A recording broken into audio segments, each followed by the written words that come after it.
আসসালামু আলাইকুম প্রিয় বন্ধুরা, ধারাবাহিক যে আলোচনা করছিলাম আল কোরআনের আলোকে জাহান্নামের বিবরণ, আজকে পঞ্চম পর্ব আলোচনা করব। সূরা ইব্রাহিমের যে আয়াতটি বলেছিলাম, কিন্তু তার মৃত্যু হবে না এবং এরপর সে কঠোর শাস্তি ভোগ করতে থাকবে, সূরা ইব্রাহিম, এরপরের যেটুকু বাদ ছিল আজকে সেখান থেকে আলোচনা করার চেষ্টা করছি ইনশাল্লাহ। অন্যত্র তিনি বলেন, অতএব সেখানে সেদিন তার কোনো অন্তরঙ্গ বন্ধ থাকবে না এবং কোনো খাদ্য থাকবে না, রক্ত ও দুর্গন্ধযুক্ত পুঁজ ব্যতীত, যা শুধুমাত্র অপরাধীরাই ভক্ষণ করবে।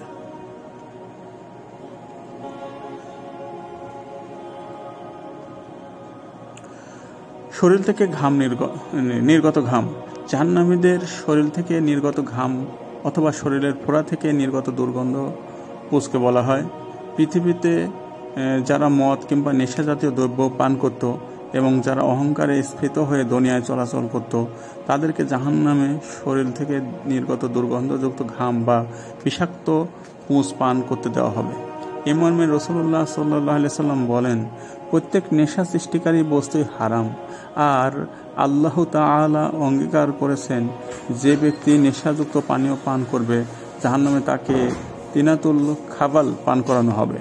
সাহাবীগণ জিজ্ঞাসা করলেন, হে আল্লাহর রাসূল সাল্লাল্লাহু আলাইহি সাল্লাম, তিনাতুল খাবাল কি?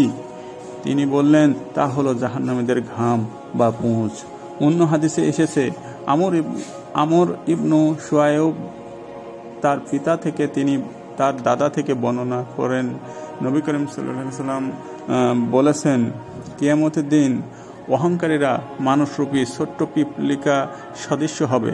লাঞ্ছনা ও অপমান তাদেরকে চতুর্দিক থেকে পরিবেষ্টন করে রাখবে। জাহান্নামের বুলজ নামক কারাগারে তাদেরকে তাড়া করে নিয়ে যাওয়া হবে। জাহান্নামে তাদের জন্য লেলিহান অগ্নি প্রজ্বলিত করা হবে এবং সেখানে তাদের তিনাতুল খাবাল অর্থাৎ শরীর থেকে নির্গত বিষাক্ত ঘাম বা দুর্গন্ধযুক্ত পুঁজ জাতীয় পানি তাদেরকে পান করতে দেওয়া হবে।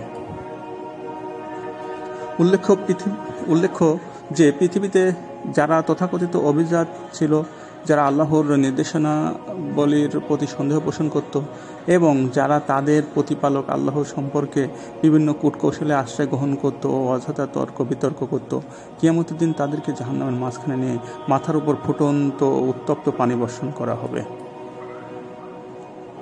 এতে তাদের চামড়া, চর্বি, নাড়িভুঁড়ি, কলিজা সহ সব কিছু জ্বলে যাবে। অতঃপর তার পশ্চাৎদেশ দিয়ে বাইরে বেরিয়ে পড়বে, তারপর পুনরায় পূর্বের অবস্থায় ফিরে যাবে। এভাবেই চলতে থাকবে শাস্তি। প্রিয় বন্ধুরা, 5 নম্বর পর্বের আলোচনা আজকে এখানেই সমাপ্তি ঘোষণা করছি। আল্লাহ সুবহানাহু ওয়া তাআলা তৌফিক দিলে বাকি অংশটুকু ধারাবাহিকভাবে পরবর্তীতে পর্ব আকারে ইনশাল্লাহ আপনাদের জানানোর চেষ্টা করব।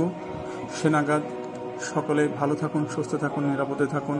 আল্লাহ সুবহানাহু ওয়া তাআলা আমাদেরকে সঠিক বুঝ দান করুক দিনের। আমিন। আল্লাহুম্মা